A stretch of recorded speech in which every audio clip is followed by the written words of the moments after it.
le constat est très triste, c'est malheureux. L'école ça devait être le contraire. Une école bien entretenue.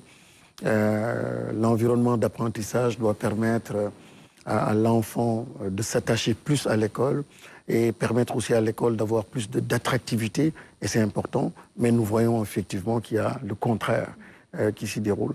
Heureusement que le Premier ministre, depuis qu'il est à la tête de ce gouvernement, a eu à tenir donc, plusieurs conseils interministériels, déjà sur les examens et concours.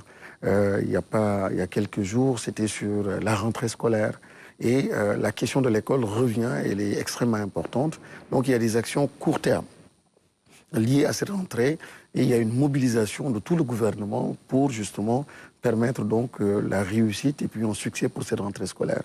Les forces armées qui sont sur le terrain, le ministère donc de l'hydraulique, le ministère de la jeunesse et des sports, le ministère de la formation professionnelle, pour tout ce qui est réhabilitation des tables, des équipements. Et si on devait évaluer à travers tout le pays?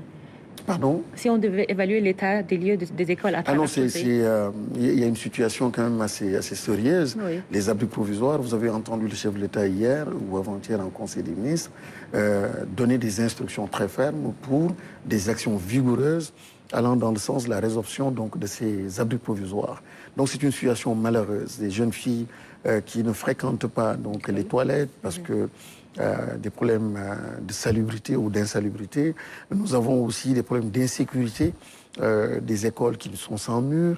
Il y a parfois des endroits où les enfants n'ont même pas d'école, donc n'ont pas de bâtiment, n'ont absolument rien du tout. Très bien. Donc, à court terme, il y a ces actions du gouvernement pour accompagner. Donc, chacun, en ce qui le concerne, se mobilise, donc formation professionnelle pour accompagner avec donc, les apprentis, avec les ateliers qu'ils ont, les moyens qu'ils ont, pour accompagner donc la réhabilitation des tables.